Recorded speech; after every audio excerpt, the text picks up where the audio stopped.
지팡이는 무엇을 상징합니까?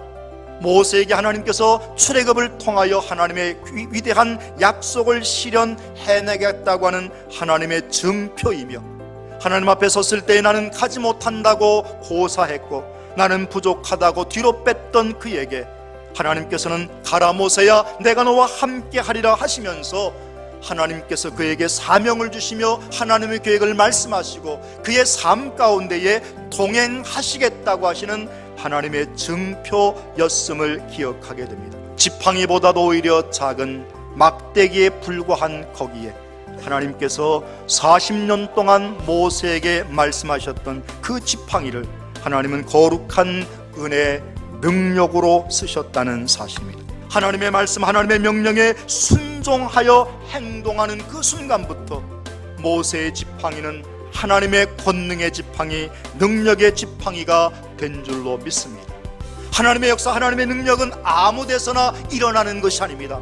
순종으로 엎드려지며 나의 모든 것을 버리고 포기하고 오직 주께 모든 것을 의탁하는 자가 될 때에 하나님의 역사, 하나님의 능력이 함께하는 줄로 믿습니다. 하나님의 말씀에 순종하는 자가 될 때에 하나님의 역사, 하나님의 능력을 이룰 수 있고, 모세의 손에 들렸던 삼갈의 막대기와 같은 막대기였지만 하나님의 지팡이, 하나님의 능력의 지팡이가 된 줄로 믿습니다. 여기에서 우리는 참으로 귀한 교훈을 얻게 됩니다. 내가 지는 것은 마른 막대기 하나밖에 안 될 정도로의 우리의 삶이 아니겠습니까? 그러나 하나님께서 우리를 들어 쓰시고 하나님 앞에 우리가 좀 더 하나님의 은혜를 힘입게 되면 놀라운 능력의 도구, 하나님의 지팡이로 쓰임받게 된다는 사실입니다. 우리의 눈에 보이는 것들을 하나님 앞에 드리십시다. 오늘 내가 갖고 있는 많은 것들, 어리석음을 회개합시다.